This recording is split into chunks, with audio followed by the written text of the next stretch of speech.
Hi, my name is Debra R. Richardson of Debra R. Richardson LLC, and I work with you to help you clean up your vendor data, clean up your vendor processes so that you pay the right vendor.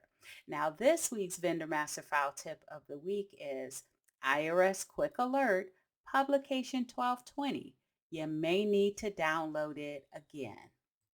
Now, the IRS's publication 1220, it comes from the IRS and it comes out every year around September, October-ish, and it has the specifications for electronic filing. And so if you electronically file your 1099s to the IRS, then you wait on this publication each year to get those specifications for that file that you upload electronically into the IRS's fire system. Now, when I was a practitioner and we filed 24,000 forms, we definitely filed electronically, and so we waited on this publication 1220 as well, and that would really kick off any system updates and testing.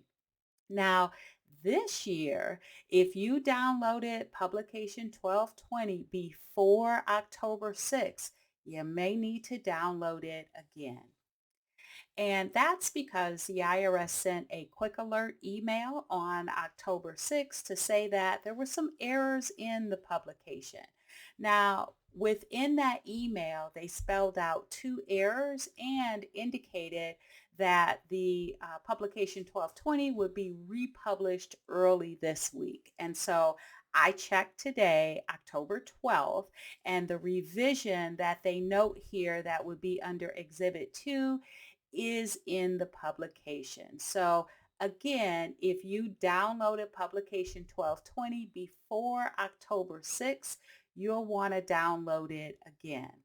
Now, if you didn't know that publication 1220 had some errors in it and it was going to be republished, you might be thinking, well, how the heck did I get this quick alert and how do I sign up for it?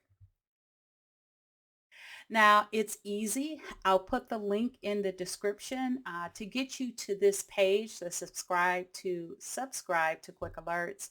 And then you'll click on subscribe at the bottom and then you'll enter in your email address. So make sure you check the description for that link. All right, so if you'd like more information on how to improve your vendor process, please go to my website at deborarrichardson.com for free tools and resources to avoid fraud, regulatory fines, and bad vendor data. So good luck and be sure to subscribe and hit the notification bell to be notified next Tuesday for next week's Vendor Master File tip of the week.